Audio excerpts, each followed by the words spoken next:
Olá, meus irmãos, muito boa noite a todos. É com imensa alegria no coração que hoje venho aqui para poder levar algumas palavras do Evangelho de Jesus à luz da doutrina espírita, não é? E é um prazer estar aqui no canal do Centro Espírita Nosso Lar de Pinhais. E meu nome é Alcibílio, sou trabalhador da casa, e a gente vai falar um pouquinho sobre um capítulo do Evangelho. Mas antes eu queria fazer a leitura de uma página do livro Minutos de Sabedoria, de Carlos Torres Pastorino, para a gente já poder entrar nessa atmosfera boa que o Evangelho de Jesus nos traz com suas consolações. Eu vou abrir ao acaso aqui para a gente fazer a leitura.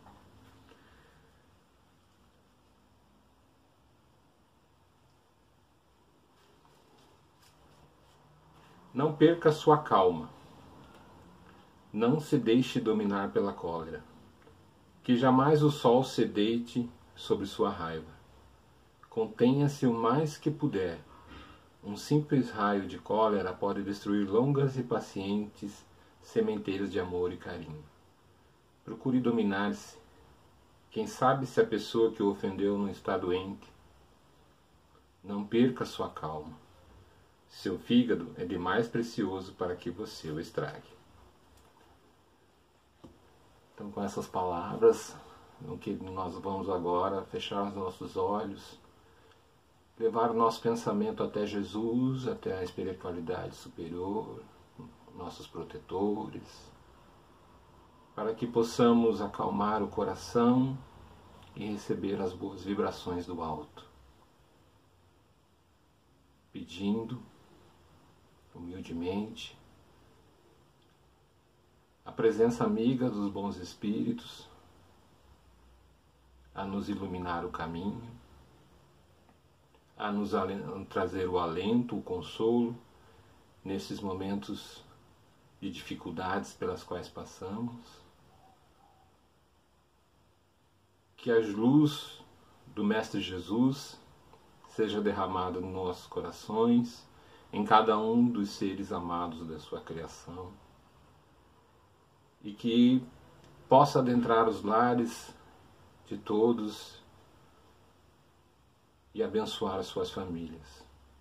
Agradecemos ao Mestre amigo por todo o bem que recebemos, por toda a luz, por toda a proteção nesses momentos difíceis pelos quais passa a humanidade, e com a certeza renovada de uma amanhã melhor, vamos seguir em frente nossa caminhada de trabalho e de estudo. Que o Mestre nos abençoe, hoje e sempre, que assim seja. Então, meus queridos amigos, por mais que a casa ainda esteja fechada em função da pandemia, mas nós continuamos trabalhando e todos nós necessitamos de um pouco de alento, um pouco de esperança no meio de tantas tribulações, tantas dificuldades, nesse momento de pandemia, nesse momento de tantas dores, nesse momento em que o mundo está sendo posto à prova, está espiando coletivamente muitos males, né? Nós observamos ao nosso lado muitas dores, muitas dificuldades, muitos amigos, parentes, vizinhos sofrendo com a pandemia, com o desencarne de entes queridos, né? E o tema de hoje ele fala um pouquinho sobre essas provas, essas dificuldades que nos acometem, tem acometido tão próximo às vezes a gente, né? Que muitas vezes, se a gente não tentar compreender o que está acontecendo, o que está se passando, os motivos, a gente acaba por entrar numa revolta que é, de certa forma, algo muito negativo, né? E que não vai nos trazer nenhum benefício. Então a gente vai conversar sobre o capítulo 5 do Evangelho segundo o Espiritismo, que é Bem-aventurados os aflitos, especialmente um item que trata um pouco mais sobre esse tema que a gente abordou no início. Mas antes da gente chegar no tema, vamos pensar um pouquinho sobre o que tem conteúdo nesse capítulo, né? É um capítulo rico, o maior capítulo do Evangelho segundo o Espiritismo, e que ele traz muitas explicações e questões que acabam indo direto assim de encontro às situações pelas quais nós passamos, né? Então no início a gente vai perceber que o Kardec coloca nesse capítulo, até mesmo é importante que a gente veja a sequência de assuntos abordados nesse capítulo, para que quando chega no item que a gente vai conversar, a gente vai perceber que ali anteriormente já foi falado e já foi dado algumas respostas a respeito desse assunto, né? Então ele vai falar lá no início sobre justiça e causa das aflições, né? E sobre motivos de resignação, quais são os motivos que nós temos, por que nós devemos nos resignar muitas vezes com as coisas que nos acontecem, com os fatos da nossa vida, né? Com situações pelas quais passamos. Fala também sobre, né, aí vem as instruções dos Espíritos, que vai abordar temas como o bem e o mal sofrer, o mal e o remédio, que a felicidade não é deste mundo. Então já dá um panorama aí, opa, vocês querem somente ter a felicidade, mas a felicidade absoluta não é desse mundo, né? Então eles nos trazem esse tema para que a gente já comece a refletir um pouco sobre o que a gente vai conversar, né? Mas também vamos falar um pouquinho aqui sobre essa bem-aventurança, né? Então tá lá, Jesus nos fala nas bem-aventuranças: bem-aventurados os aflitos, porque eles serão consolados. Está em Mateus capítulo 5, versículo 4. Tá? Então a gente buscando do livro do o Novo Testamento, tradução do Haroldo Dutra Dias, né? O Haroldo traduz todo o Evangelho, todo o Novo Testamento, né? Direto do hebraico, né? As fontes dele diretas lá, e ele nos traz algumas explicações a respeito de algumas palavras, de alguns verbetes, enfim, nos dando uma luz para que a gente possa compreender um pouquinho melhor o que está sendo dito no Evangelho, o que Jesus estava dizendo. Então, quando ele fala sobre bem-aventurados os aflitos, o que ele está dizendo ali, que Haroldo nos traz? Que os aflitos são os que estão aflitos, né? Os que lamentam a morte de alguém, que estão de luto, né? Estão enlutados, ou seja, poderia ser traduzido bem-aventurados os que estão em luto, porque serão consolados, né? Então, esse termo aflito, ele evoca toda uma gama de sentimentos assim dolorosos pelos quais, ou eventos dolorosos pelos quais o ser humano passa, né? Pode ser a morte de alguém, né? Problemas de doenças, perdas infindáveis, assim, que a gente coloca como perdas, né? Ou dores, né? Então ele comumente era utilizado para descrever a pessoa enlutada, tá? Por quê? A gente vê e sabe que uma das maiores aflições pelas quais a gente passa é quando a gente perde alguém, né? Quando a gente tem a perda de uma pessoa amada, né? Ou quando não é o pai, a mãe, um filho, que daí já a gente entra na aflição, porque às vezes não é o natural, né? O natural é os pais irem antes dos filhos, mas a gente está nesses tempos tendo até uma inversão, né? Tá tendo mais mortes agora de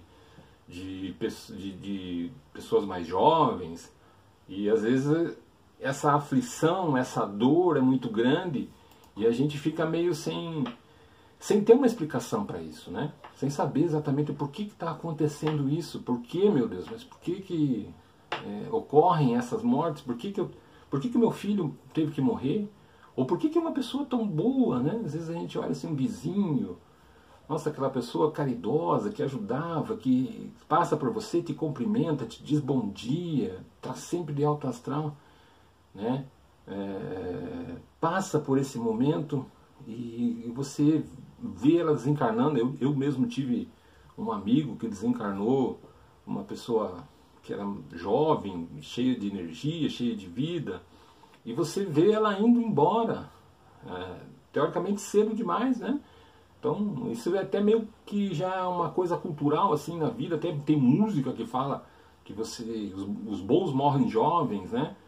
Mas daí a gente vai e começa a se pensar assim que, mas isso não é certo. Ué, morrer,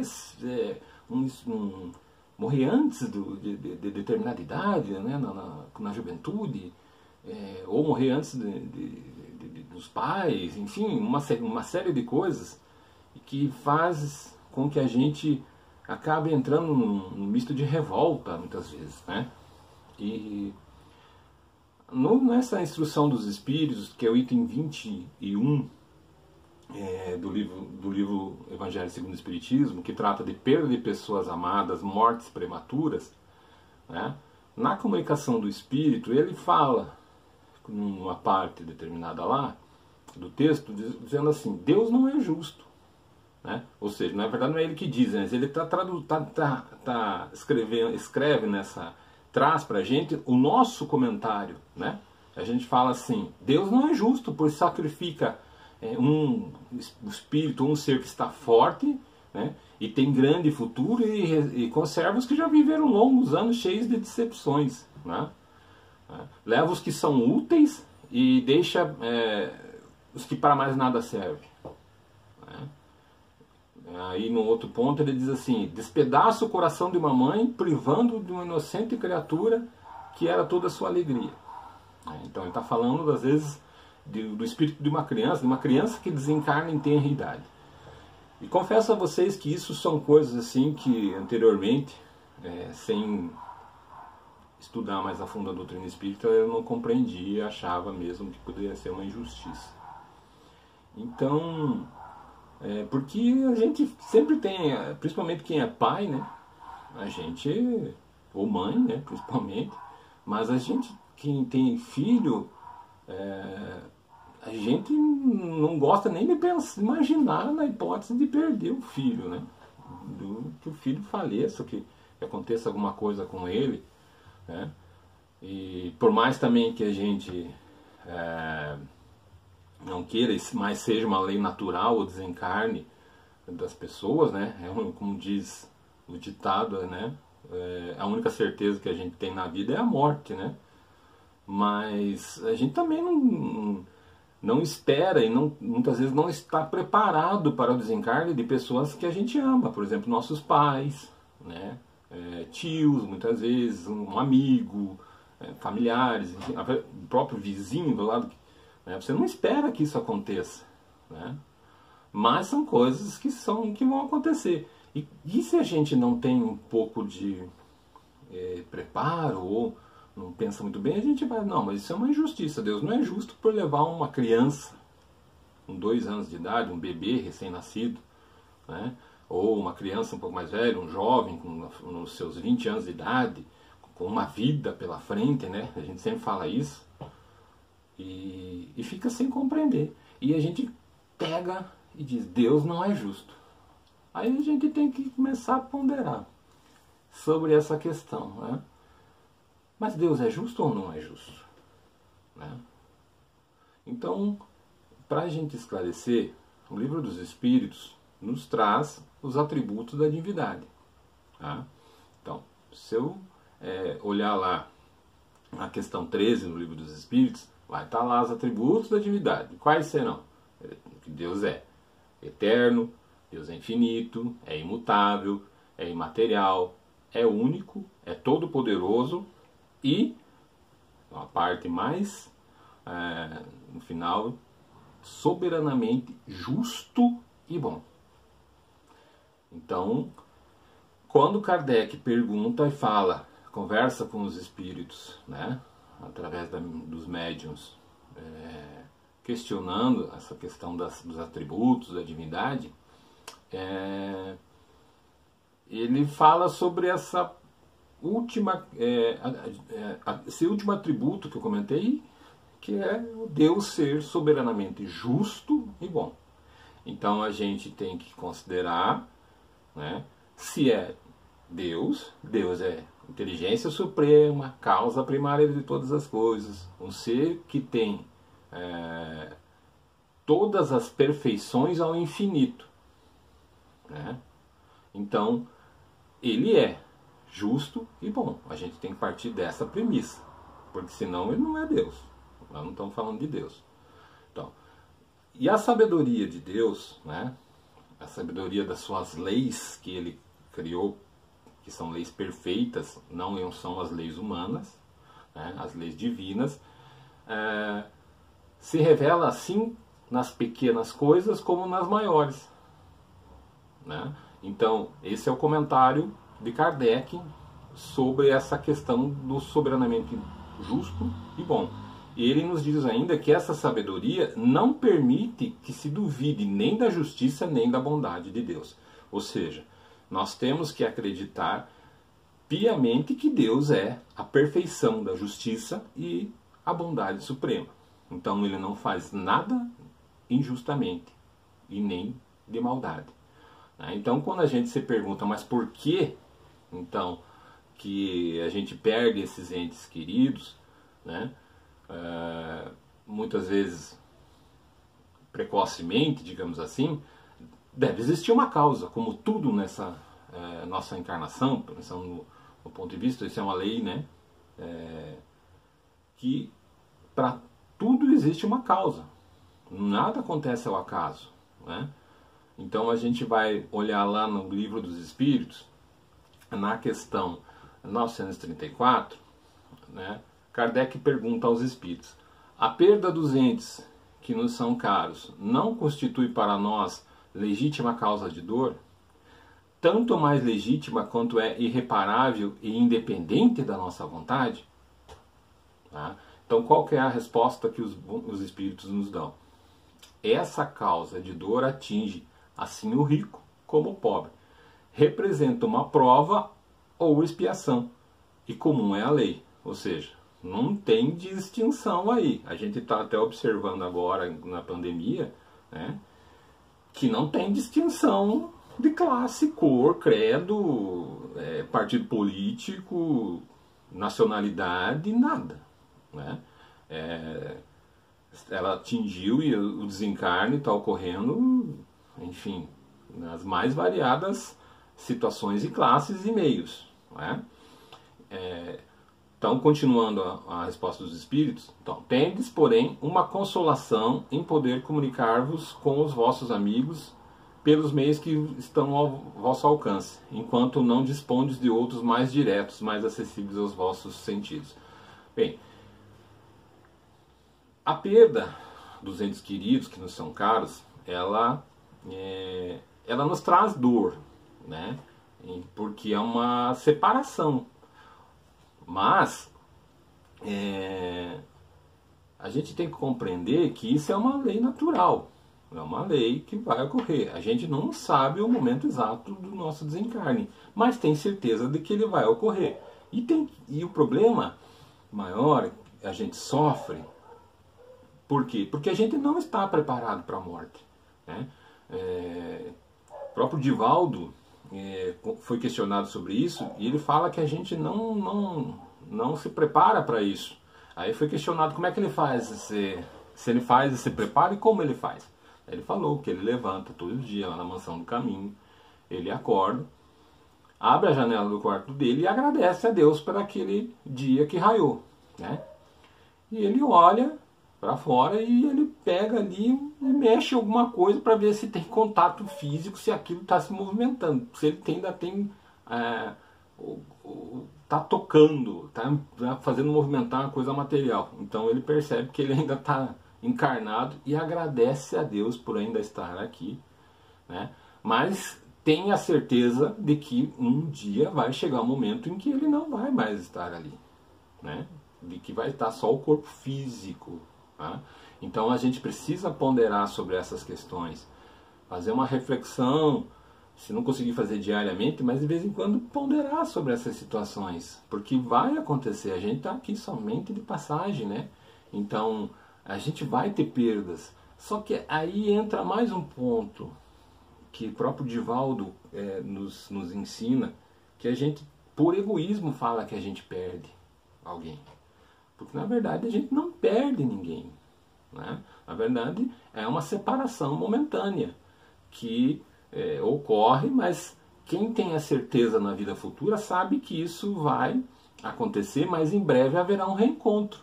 Porque se eu acredito numa vida futura, que a vida continua, esse alguém se separa de mim temporariamente, vai para algum lugar, né, melhor. A gente espera sempre que seja um lugar melhor, por mais que muitas vezes a gente saiba, mas desencarna, muitas vezes vai para um umbral, enfim, toda aquela questão a respeito da sua situação espiritual, né?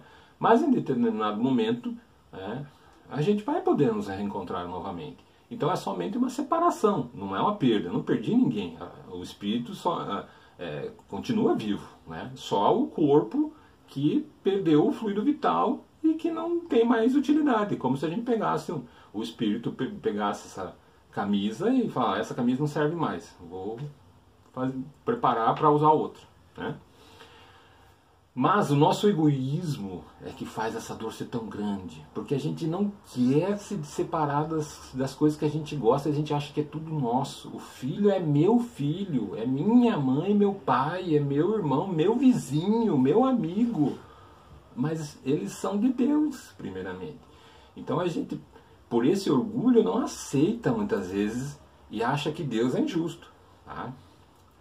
Numa pergunta 936 do Livro dos Espíritos, Kardec questiona como é que as dores inconsoláveis nossas, dos que sobrevivem, né, dos que estão aqui, se refletem nos espíritos que as causam, ou seja, não é que eles causam. A pergunta do Kardec é bem interessante, porque ele está falando como o espírito, como a gente fala aqui, né, como o espírito que, você me, a gente não fala muitas vezes quando perde, você não vê aquele desespero, você me abandonou, como é que pode você ter me abandonado, me deixado aqui sozinho? Mas você não deixou sozinho, né? É que a gente é tão egoísta que não quer deixar a outra pessoa partir, né? Ir para um lugar melhor, para um plano diferente, para novas experiências, né? Então ele pergunta como é que essas dores que a gente está sofrendo, inconsoláveis, né? Como é que elas se refletem naqueles que causaram essas dores, ou seja, aquele espírito que foi embora, que desencarnou. Então a espiritualidade responde que o espírito é sensível à lembrança e às saudades dos que lhe eram caros na terra. Mas uma dor incessante e desarrazoada o toca penosamente, porque nessa dor excessiva ele vê falta de fé no futuro e de confiança em Deus.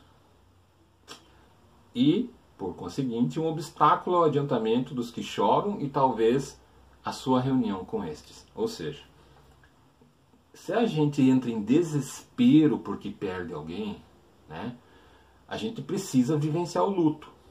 Isso é dito. Não é assim, porque eu tenho sentimentos por alguém. Então, se eu me separo de alguém, por mais que o meu filho vai viajar e vai ficar fora, vai morar fora, né?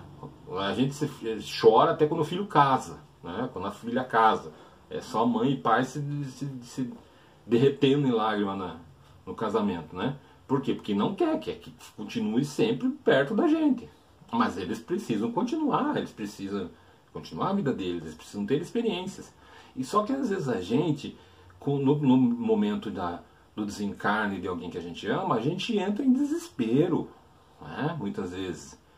É normal a gente sentir isso, sentir essa dor da separação, né? Do desencarne daquele ente amado.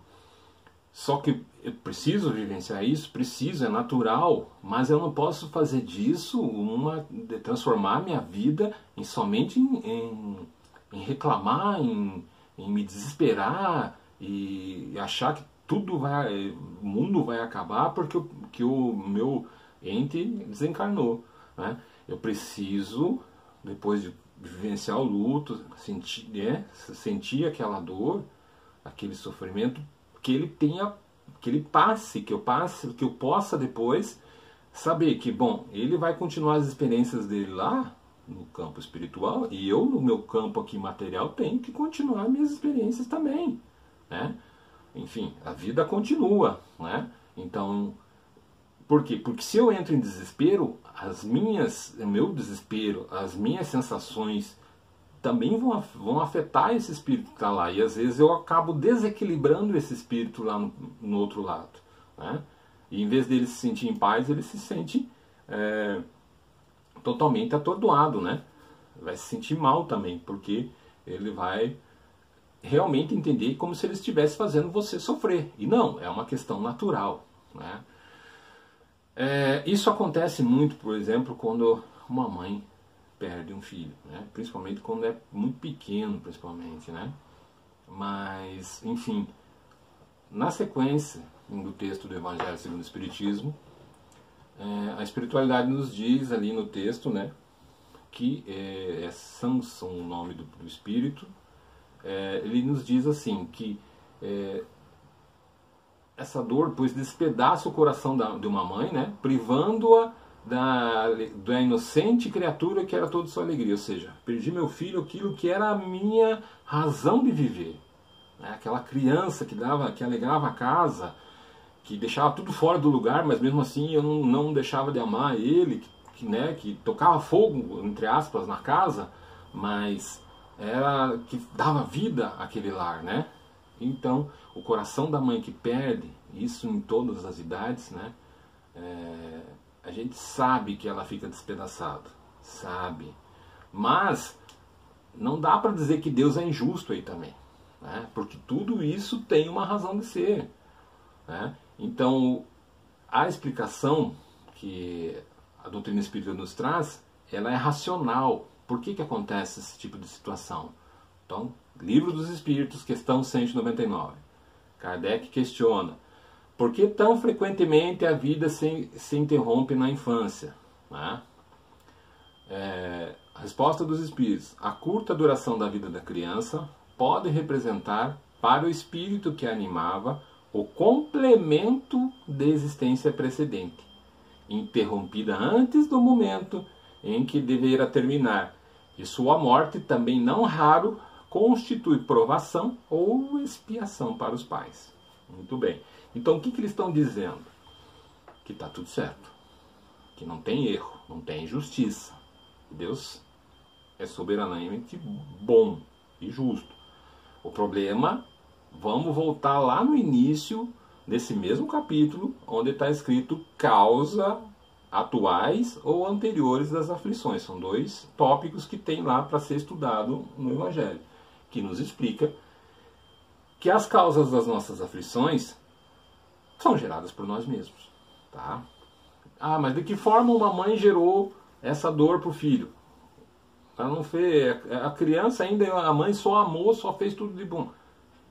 Mas veio uma doença que acabou muitas vezes levando à morte. Ou a gente vê casos aí de mortes brutais, né, das crianças. Mas enfim, existe uma razão, um motivo. Muitas vezes a gente não compreende a causa verdadeira, mas sabe que existe uma necessidade para o espírito aí. Não é ao acaso. O problema às vezes em algumas situações, por exemplo, eu teria que viver 100 anos. Né? Venho com essa programação na minha encarnação. Mas aí eu começo a fumar, beber, me drogar, curtir a vida doidada, enfim. E desencarno antes do tempo. Desencarno aí com 80 anos. Né? Tinha 20, ficou pendente. Quando eu voltar na próxima encarnação, eu preciso completar esses 20 anos aí que faltou. E agora?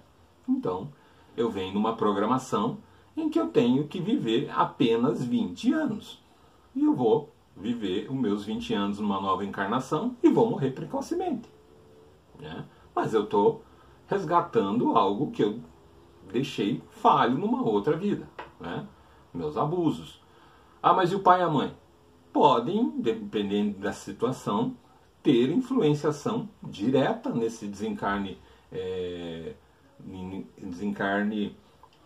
numa vida abreviada, né? Vamos supor que numa situação lá, eles que forneceram drogas, enfim, numa outra vida, foram companheiros de bebedeira, incitaram a beber, ou seja, tiveram uma ação indireta muitas vezes, né, no desencarne desse espírito que teve abreviado a vida aí em 20 anos.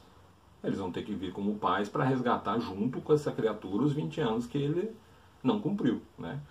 Esse é um exemplo de uma situação que pode estar ocorrendo.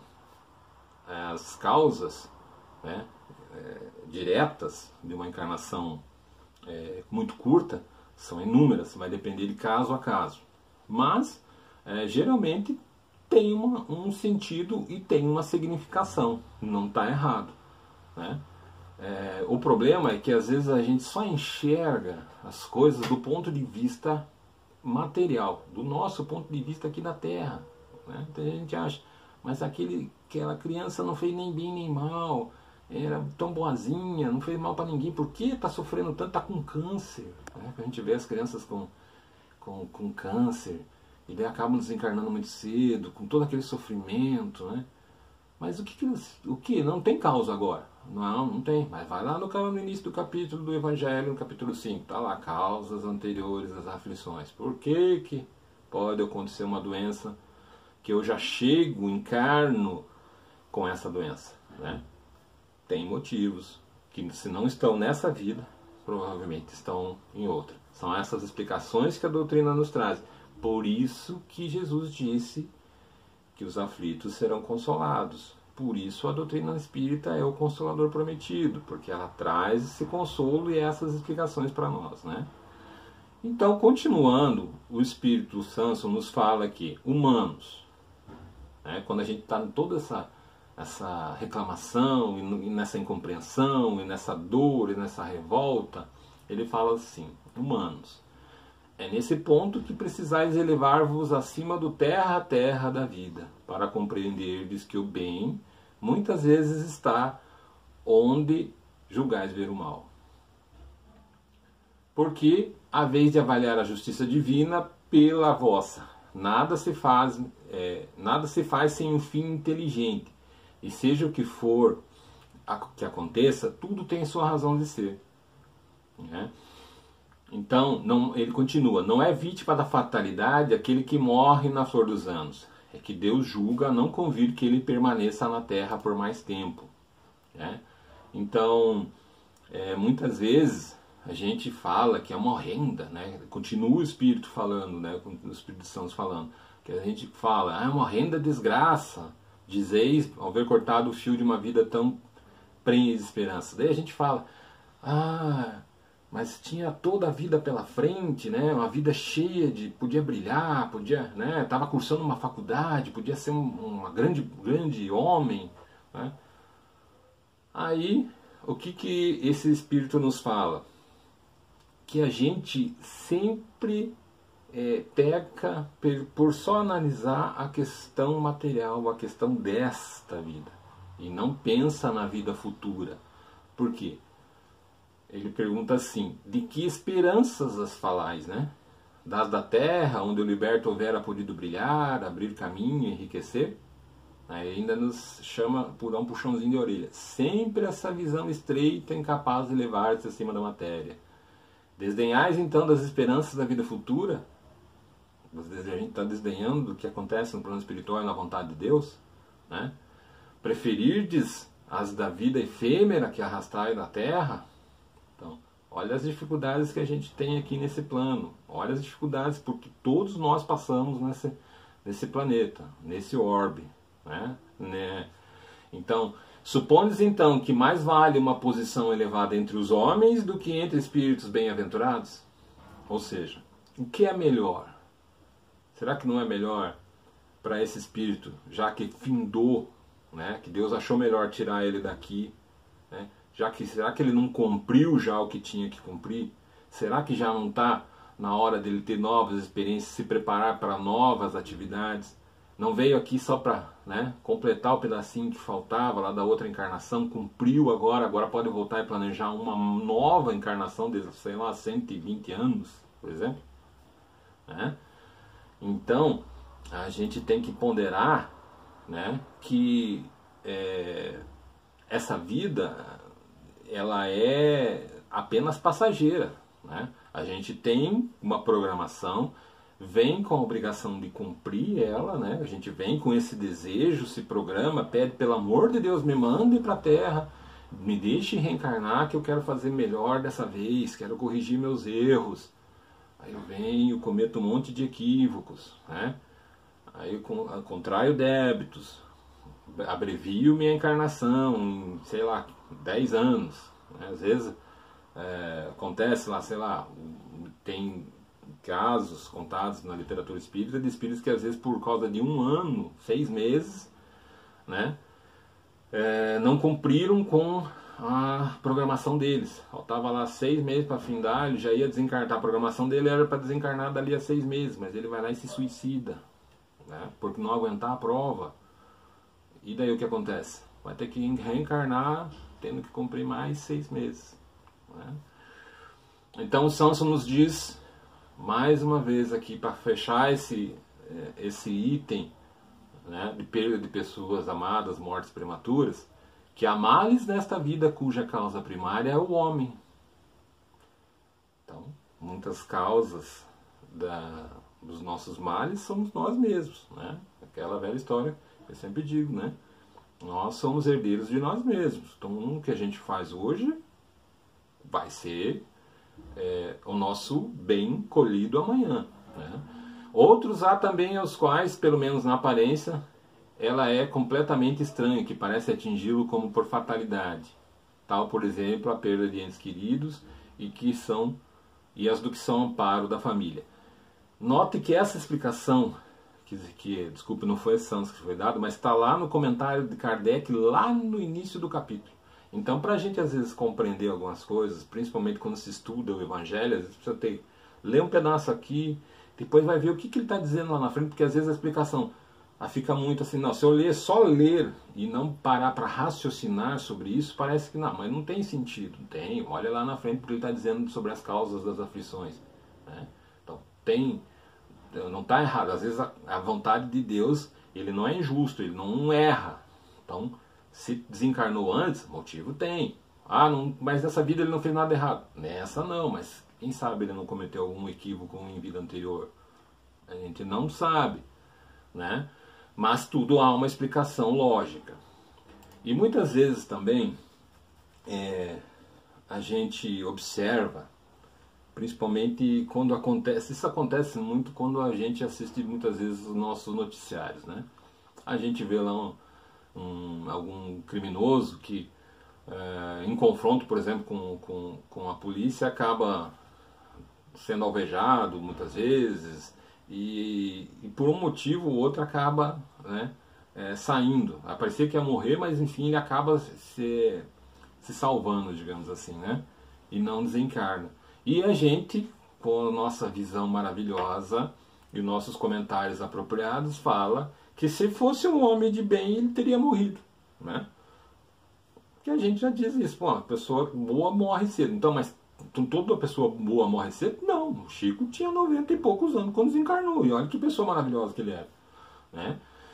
Então, assim, não é porque ele se salvou que ele não era bom. Então agora, para eu continuar vivo, eu tenho que fazer maldades. Não é isso.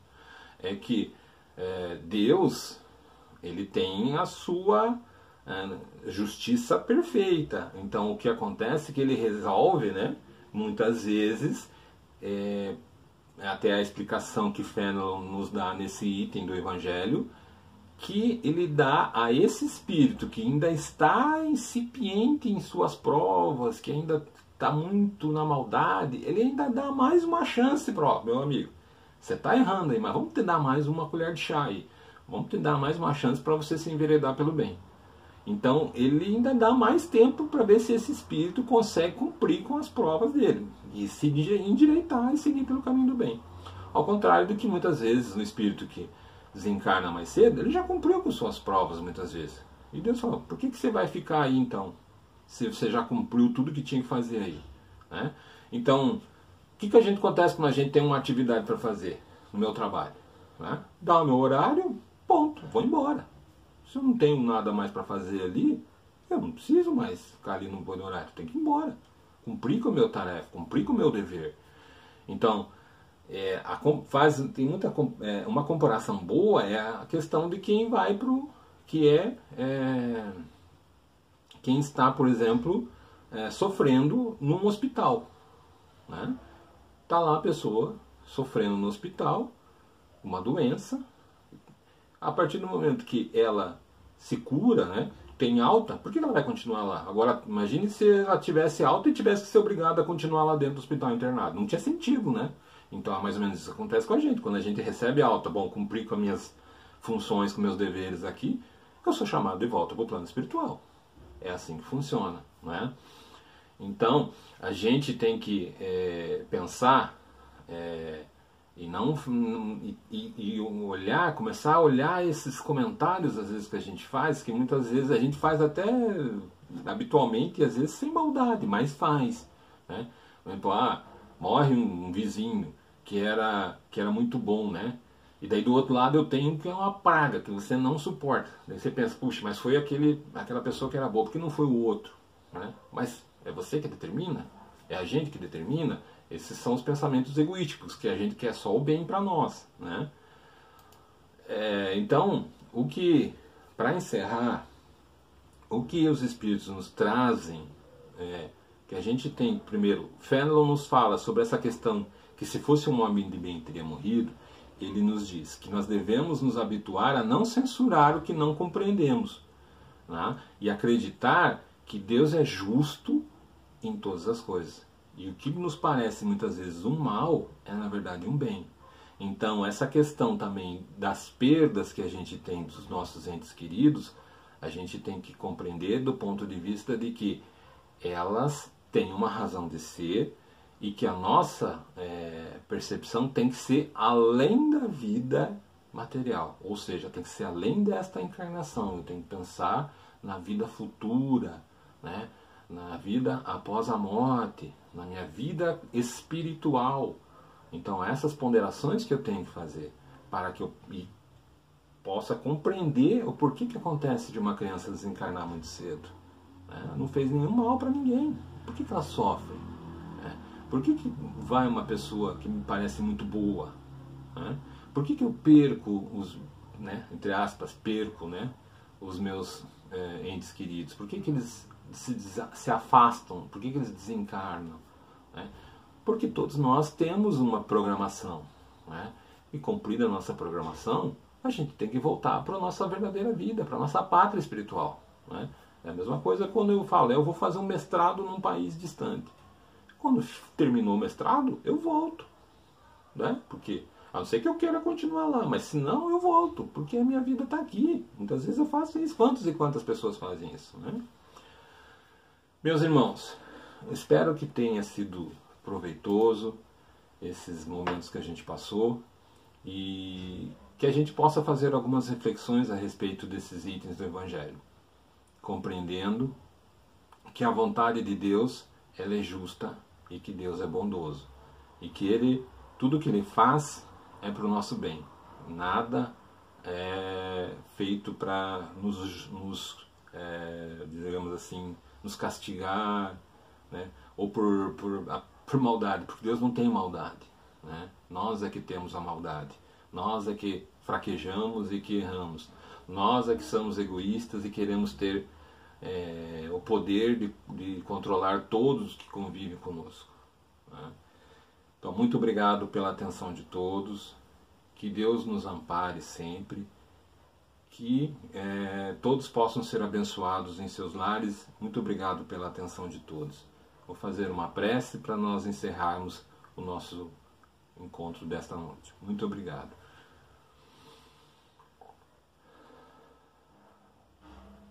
Querido Mestre Jesus, nós vos agradecemos por estes instantes que pudemos estar refletindo um pouco sobre o Teu Evangelho, sobre as Tuas incessantes instruções, os Teus exemplos, Tuas lições, e também de nossos amados benfeitores, que nos trouxeram tanta luz, tanto consolo, tantas explicações para coisas que não compreendíamos, que possamos receber esses ensinamentos, essas emanações do bem e compreender que há muito mais do que apenas esta vida, de que o mais importante de tudo é sabermos que a vida continua e que poderemos encontrar todos aqueles que amamos e que perdemos ou que se afastaram temporariamente de nós.